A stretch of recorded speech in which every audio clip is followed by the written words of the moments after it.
नमस्कार, 4 TV news देख रहे हैं आप और मैं हूं आपके साथ शिवम दुबे। 4 टीवी न्यूज के बेहद खास कार्यक्रम मध्य प्रदेश छत्तीसगढ़ में आप सबका स्वागत। बुलेटिन की शुरुआत करेंगे और सीधे रुख करेंगे खबरों की ओर। पहली खबर बलरामपुर जिले के भंवरमाल ग्राम पंचायत में स्थित मुख्यमंत्री डीएवी पब्लिक स्कूल में आरटीई के तहत जारी की गई एडमिशन सूची को निरस्त किए जाने पर परिजनों का गुस्सा फूट पड़ा। परिजनों का यह आरोप है कि राजनीति और पैसे के दबाव में पात्र बच्चों का नाम सूची से हटाया गया है। स्कूल प्रबंधन और शिक्षा विभाग पर भ्रष्टाचार के गंभीर आरोप लगाए जा रहे हैं और अब परिजन यानी परिवार वाले लोग बच्चों के भविष्य को लेकर चिंतित हैं और मामले की उच्च स्तरीय जांच की मांग कर रहे हैं।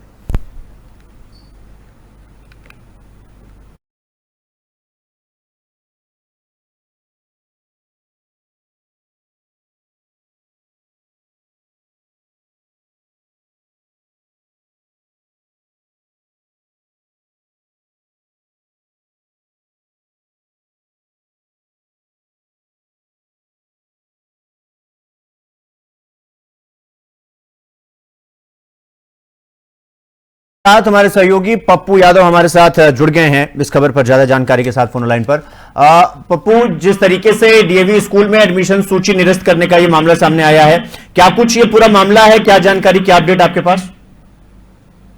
जी बिल्कुल, आपको मामला बड़ौदा बाजार जिले के जो राजा चंद्र विकास खंड अंतर्गत आने वाले भंवरमाल गांव की स्थिति मुख्य डीएवी पब्लिक स्कूल पूरा मामला है, जहां बीते 2 महीने पूर्व ही सरकारी कोटा आरटीई के माध्यम से एडमिशन की प्रक्रिया के तहत आवेदन किया गया था, जिसमें 1 जुलाई को शिक्षा विभाग द्वारा पात्र छात्रों की सूची जारी किया गया था और स्कूल प्रबंधक के तरफ से एडमिशन कराने के लिए उन्हें फोन भी किया गया था। फिर दूसरे ही दिन जब पालक बच्चों को एडमिशन के स्कूल पहुंचते हैं तो उन्हें कहा जाता है कि सूची जारी हुआ था, वह निरस्त कर दिया गया है, आपके बच्चों का एडमिशन हम नहीं ले सकते।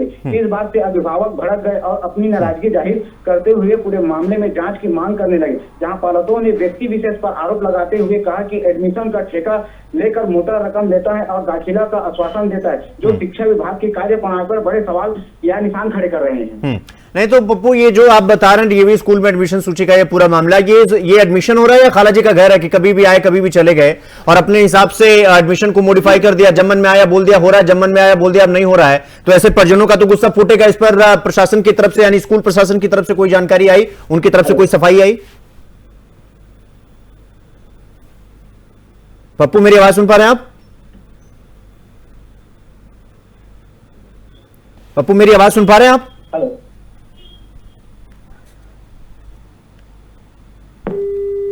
ठीक है, तो मैं कहूंगा कि एक बार स्कूल में एडमिशन का ये पूरा मामला है जहां पर बच्चों के भविष्य के साथ खिलवाड़ किया जा रहा है, इसलिए मैं चाहूंगा कि एक बार फिर से पप्पू यादव को लिया जाए, लाइन पर लिया जाए और उनसे पूरी जानकारी निकाली जाए कि एक्चुअली ये पूरा मामला है क्या। क्योंकि स्कूल में ये कहा जा रहा है कि एडमिशन सूची निरस्त कर दी गई। अभिभावक यानी परिवार के लोग वो परेशान हैं क्योंकि ये जो परिवार के लोग हैं वो बच्चों के भविष्य को लेकर चिंतित हैं, लेकिन जो ये स्कूल प्रबंधन है पूरा ये बच्चों के भविष्य के साथ मात्र खिलवाड़ कर रहा है और इसलिए भ्रष्टाचार और राजनीतिक दबाव का आरोप है। यानी कि परिजनों का यह आरोप है कि अचानक से ये कहा जाता है कि भाई हमने सूची निकाल दी थी और इसके बावजूद फिर कहा जाता है कि सूची निरस्त हो गई। अब परिजनों को यह लगता है कि इस पर राजनीतिक दबाव या फिर पैराशूट लैंडिंग करवाई जा रही है बच्चों की एडमिशन के मफत। पप्पू हमारे सहयोगी हमारे साथ फिर से जुड़ गए। पप्पू, मेरी आवाज सुन पा रहे हैं आप? पप्पू, मेरी आवाज सुन पा रहे हैं आप?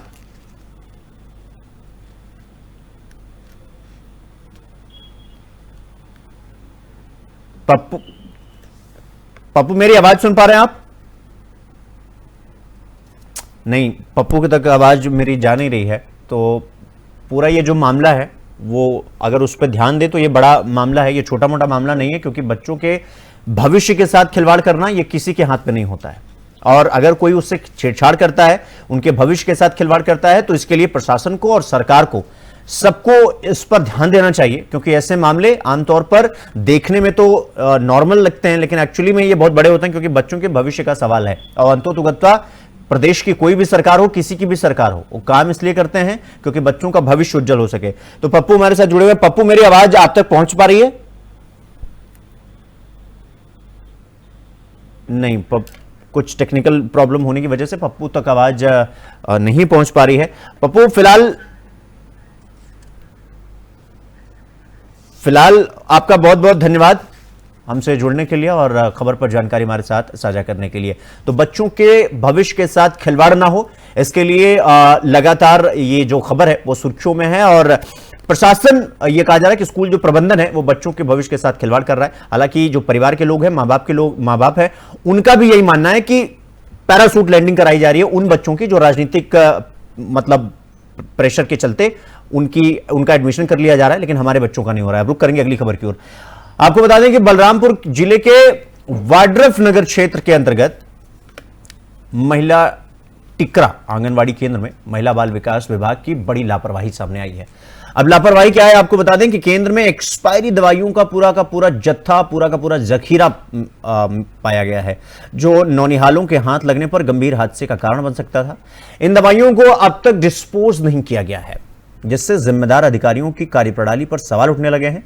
ग्रामीणों ने आरोप लगाया है कि विभाग महिलाओं और बच्चों के स्वास्थ्य के साथ खिलवाड़ कर रहा है। तो ये तस्वीरें हम आपको दिखा रहे हैं किस तरह से दवाइयों को खत्म करने के बजाय, इनको डिस्पोज करने के बजाय इनको बस ऐसे ही छोड़ दिया गया है। अब आप इस बात की और इस लापरवाही का अंदाजा और इस लापरवाही की पराकाष्ठा का अंदाजा आप इस बात से लगाइए कि अगर ये दवाइयां बच्चों के हाथ लग गई तो फिर उन बच्चों की तबीयत का क्या होगा, उनकी जिंदगी का क्या होगा। यानी कि ये एक बड़ी मतलब एक कहें कि खबर है, लेकिन आमतौर पर हमारी नजर ऐसी खबरों पर जाती नहीं है। बाल विकास विभाग की लापरवाही सामने आई है, लेकिन जिक्र कहीं नहीं हो रहा है, क्योंकि सबको लगता है कि ये पूरा मामला एक खबर है, एक छोटी मोटी, लेकिन ये मामला आप सोचिए और इस बात का अंदाजा लगाइए कि अगर ये दवाइयां जो आप इस वक्त अपने टीवी स्क्रीन पर देख रहे हैं, अगर ये बच्चों के हाथ लग जाएं तो फिर उनके जीवन के साथ कितना बड़ा खिलवाड़ हो सकता है, इस बात का अंदाजा शायद है कि कोई लगा पाए।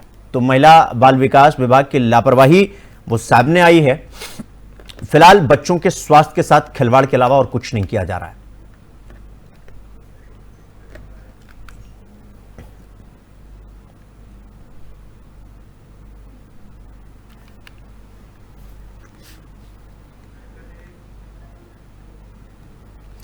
रुक करेंगे अगली खबर की ओर। मनेंद्रगढ़ में लगातार हो रही मूसलाधार बारिश के चलते हंसदेव नदी उफान पर है।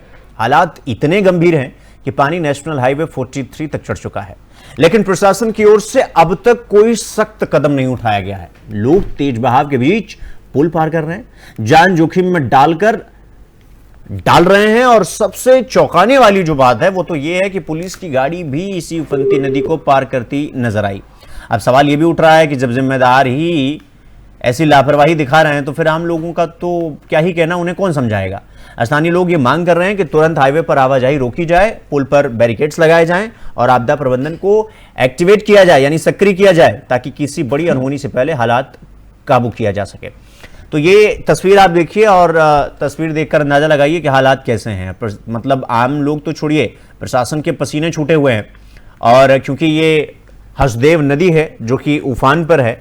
और आपको बता दें कि ये सिर्फ 2025 इस साल मानसून आने के बाद का हाल नहीं है।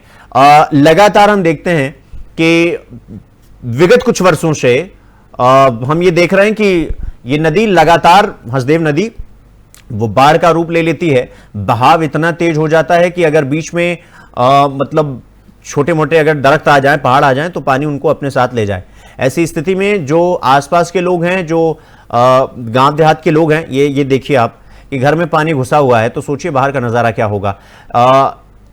अब ऐसी स्थिति में कोई कैसे इस पार से उस पार जा सकता है, या कोई कैसे हिम्मत जुटाकर इस पर ट्रैवल कर सकता है, ये कितनी बड़ी चुनौती है। और आम लोगों की जो चिंता जाहिर हो रही है, जो आम लोगों की चिंता सामने निकल कर आती है, वो इसी बात को लेकर आती है कि इसका पहले दुरुस्त इलाज किया जाए। और ये देखिए, ये पूरा आप जो देख रहे हैं वो एक अच्छा खासा रास्ता है, मतलब हाईवे के जैसा है, लेकिन पानी कुछ इस तरीके से सड़क पर चिघाड़ मार रही है कि मानो कि अगर बीच में आप आए तो आपको अपने साथ धारा प्रवाह किसी और गंतव्य स्थान पर आपको ले जाएगी। तो नेशनल हाईवे 43 तक जो है नदी का पानी पहुंच चुका है, और वो नेशनल हाईवे है।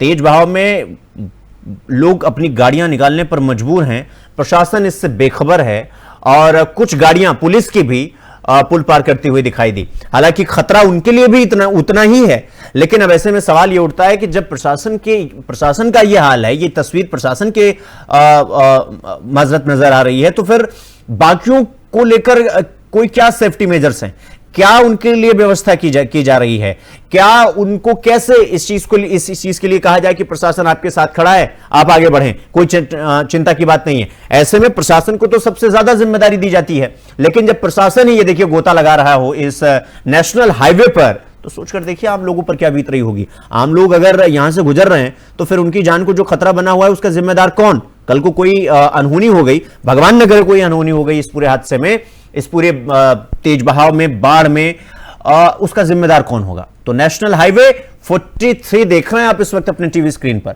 मतलब ये कोई तालाब, ये कोई नदी, ये कोई झील नहीं है, ये नेशनल हाईवे 48 है, जिसको आप नदी नालों में और झील की तरह तब्दील होता हुआ जो आप देख रहे हैं। अब आप सोचिए, ये घर के आसपास का इलाका है, उसमें से पानी जिस तरह से बह रहा है कि अगर आप सावधानी ना बरतें तो शायद आपके साथ वहां भी दुर्घटना हो ही जाए।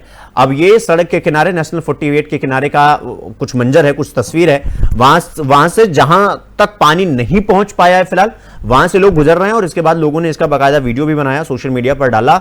और फिर अब सवाल भी लोग पूछ रहे हैं कि भाई प्रशासन कहां है, क्या पैरामीटर है, क्या मानक है, कैसे तय कर रहा है प्रशासन? लोगों की जिंदगियों के साथ खिलवाड़ नहीं तो और क्या? अनहोनी अगर हो जाए तो फिर इसका जिम्मेदार कौन होगा? कौन रिस्पॉन्सिबिलिटी लेगा इनके परिवार की? मतलब घर के लोग अगर निकले हैं तो शाम तक बाहर आएंगे कि नहीं आएंगे, इसका उनको भरोसा नहीं है। और तो और प्रशासन, पुलिस प्रशासन को भी अपने आप पर भरोसा नहीं है, क्योंकि वो भी इसी बहती धारा का शिकार हैं। तो पुल पार करते हुए कुछ पुलिस की गाड़ियां भी दिखी, आम लोग तो पार कर ही रहे हैं। हालांकि पुलिस हो या आम लोग, जान सबकी अपनी अपनी प्यारी है, लिहाजा इसका कोई ऑप्शनल, इसका कोई सब्स्टिट्यूट निकालने की बेहद आवश्यकता है। तो इसलिए प्रशासन अगर इस चीज को देख रहा है तो फिर यह चीज प्रशासन को समझनी चाहिए कि इस तरह की स्थिति आने के बाद, परिस्थिति आने के बाद, दृश्य परिदृश्य बदलने के बाद ये आमतौर पर ऐसी चीज़ों का एक सब्स्टिट्यूट निकालना चाहिए कि अगर इस तरह इस इलाके में ज़्यादा बारिश हुई या फिर ज़्यादा जल भराव हुआ तो एक ऑप्शनल वे है जहां से लोग जा सकते हैं, लेकिन उसके लिए प्रशासन को पहले से चौकन्ना होना होता है। उसके लिए प्रशासन को चौतरफा निगाहें रखनी होती है, हर तरफ अपने निगाहों को दौड़ाना होता है, जो कि फिलहाल इस स्थिति को देखकर तो नहीं लग रहा है।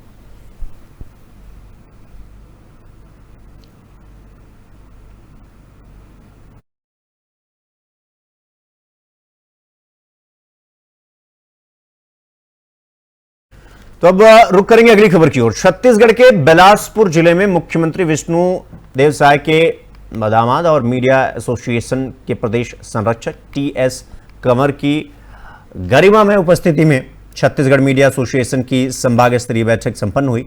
इस बैठक में संगठन को मजबूत बनाने और कई महत्वपूर्ण मुद्दों पर गहन चर्चा हुई। साथ ही पत्रकारों को हो रही समस्याओं के शीघ्र निवारण और निराकरण का आश्वासन भी दिया गया। बैठक में प्रदेश, संभाग और जिला स्तर के सभी पदाधिकारी और सदस्य उपस्थित रहे।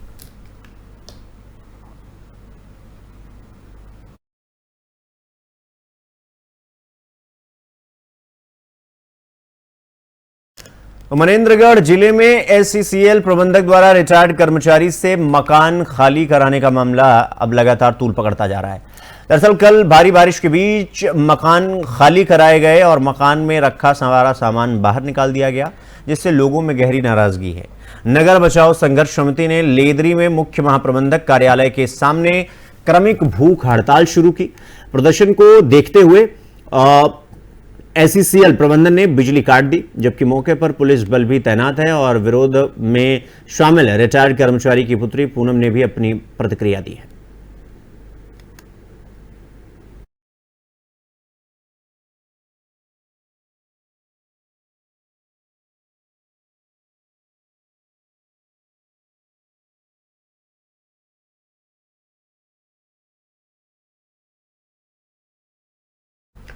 रुक करेंगे अगली खबर की ओर। जशपुर जिले के पत्थल गांव निवासी और मारुति राइस के मालिक विकास अग्रवाल ने शिकायत दर्ज करवाई है। वो ये कि मितालेश साहू ने अपने 3 साथियों के साथ मिलकर उनसे 33 लाख रुपए ठग लिए हैं और इस मामले में पत्थलगांव थाने में रिपोर्ट दर्ज कराई गई है। इसके अलावा आरोपियों के खिलाफ धोखाधड़ी का एक अलग मामला भी दर्ज हुआ है।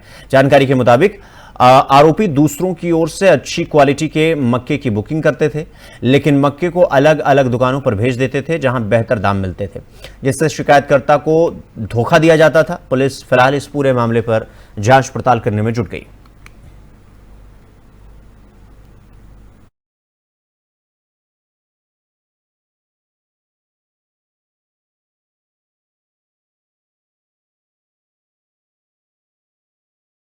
एमसीपी जिले के मनेंद्रगढ़ शहर में 3 नदियों के संगम ने भारी तबाही मचा दी है। दरअसल बीते 24 घंटे की मूसलाधार बारिश के कारण नदी का उफनता पानी कई मोहल्लों में घुस गया। कई घर देखते ही देखते धराशायी हो गए और लोगों की जमा पूंजी मिट्टी में मिल गई। दर्जनों परिवार खुले आसमान के नीचे आ गए, जिनके पास न केवल छत है और जिनके पास ना तो कोई छत है और न ही सहारा। सबसे हैरान कर देने वाली बात जो है वो ये कि अब तक कोई प्रशासनिक अफसर मौके पर नहीं पहुंचा और न ही राहत कार्य का जो क्रियान्वयन होता है उसको शुरू किया गया। लोग अपनी जान बचाने के लिए संघर्ष कर रहे हैं। बच्चे ठिठुरते हुए भीग रहे हैं, बुजुर्ग टूटी दीवारों के नीचे रात गुजार रहे हैं और कई परिवार ने उफनती नदियों में अपनी गृहस्थी बहती देखी है। 3 नदियों का यह संगम अब कहर बनकर टूट चुका है इन पर। सवाल तो अब यह है कि प्रशासन कब जागेगा। क्या इस शहर में इंसानी जान की कोई कीमत नहीं है? और अगर है तो फिर प्रशासन कहां है? अगर इस खौफनाक स्थिति को तुरंत नहीं रोका गया तो आने वाले दिन और भी भयावह हो सकते हैं। अब आप ये तस्वीर जो आप देख रहे हैं, ये आप देखिए, लोगों के टूटे हुए घर, ढहे हुए कच्चे मकान, लोगों का जीने के लिए संघर्ष, आंखों के सामने पानी में बहता हुआ उनकी जो गिरस्ती है, जिसे गृहस्थी कहते हैं, वो करें तो करें क्या? और फिर दूसरा सवाल ये कि जाएं तो जाएं कहां? क्योंकि ऐसी स्थिति में जब नजारा कुछ इस तरीके का हो, मतलब तस्वीर कुछ इस तरह की हो, तो लोग प्रशासन की तरफ एक टकटकी लगाकर देखते हैं। तो इस खबर पर हमारे साथ हमारे सहयोगी पप्पू यादव हमारे साथ जुड़ गए हैं। पप्पू, मेरी आवाज सुन पा रहे हैं आप? पप्पू, मेरी आवाज सुन पा रहे हैं आप?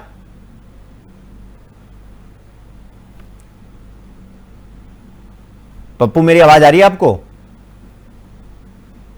नहीं, तो मैं अपने सहयोगियों से कहूंगा कि एक बार पप्पू यादव को फिर से जोड़ने का कोशिश किया जाए। पप्पू, मेरी आवाज सुन पा रहे हैं? मेरी आवाज आप तक पहुंच पा रही है?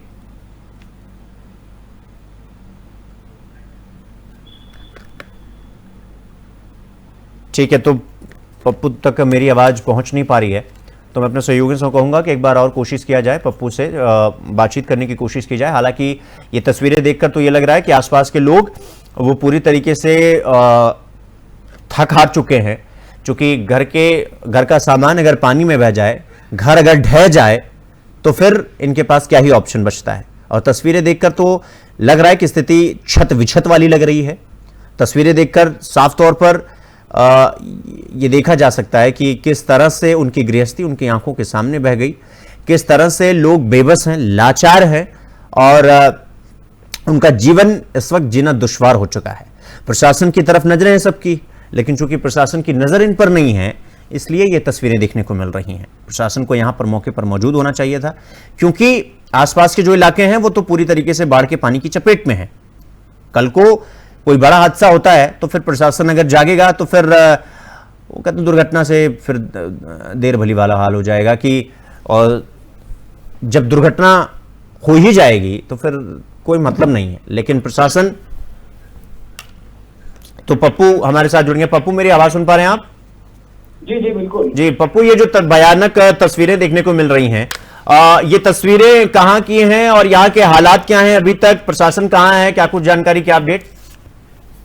जी बिल्कुल, आपको बता दें कि ये छत्तीसगढ़ जहाँ 3 नदियों के संगम पर बसा है, आज पे लोगों का जीवन उजाड़ रखा है। जहाँ तेज मूसलाधार बारिश 24 घंटे हो रहे हैं, जिसके चलते नदी उफान पर है।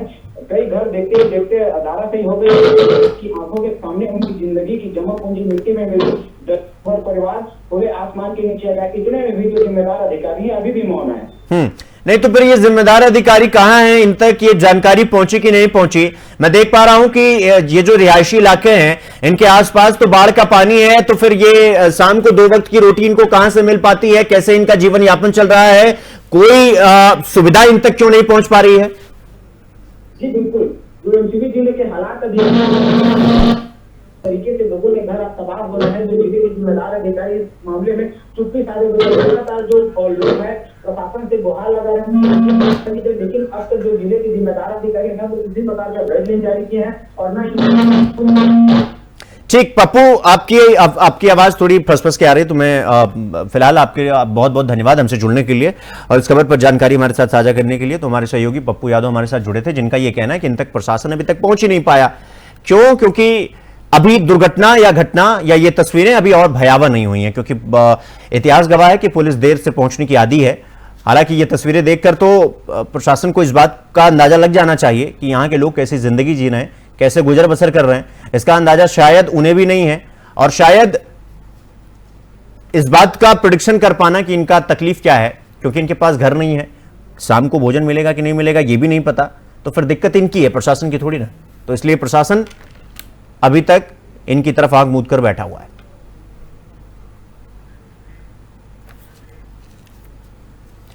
रुक करेंगे अगली खबर की ओर। कांग्रेस की कल होने वाली किसान जवान संविधान रैली पर छत्तीसगढ़ के प्रभारी महासचिव सचिन पायलट ने कहा, कल अखिल भारतीय कांग्रेस कमेटी के अध्यक्ष मल्लिकार्जुन खड़गे साहब रायपुर आ रहे हैं और कल पूरे प्रदेश से हमारे कार्यकर्ता यहां जुटेंगे। यह सार्वजनिक कार्यक्रम होगा। कानून व्यवस्था किसी के नियंत्रण में नहीं है। यहां राजनीतिक नेतृत्व में इतनी खींचतान है कि लोग परेशान हैं। ये भाजपा की डबल इंजन सरकार है, लेकिन 1.5 साल बाद भी सरकार ने ऐसा कुछ नहीं किया जिससे हम कह सकें कि हमने जो वादे किए थे उन्हें पूरा किया है। चुनाव आयोग द्वारा पिछले कुछ महीनों में उठाए गए कदमों को लेकर लोगों के मन में यह सवाल है कि आयोग की जिम्मेदारी है कि वह सुनिश्चित करे कि हर व्यक्ति को वोट देने का अधिकार मिले।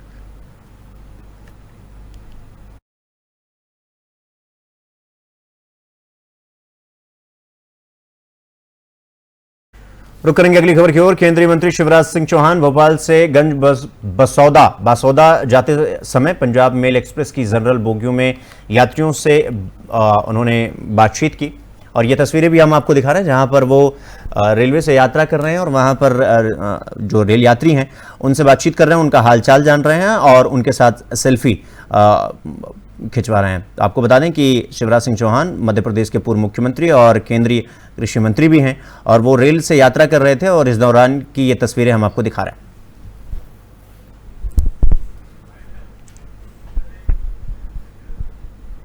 तो मध्य प्रदेश और छत्तीसगढ़ में फिलहाल अभी के लिए बस इतना ही, लेकिन देश और दुनिया की तमाम खबरों को देखने के लिए देखते रहिए 4TV न्यूज़। नमस्कार।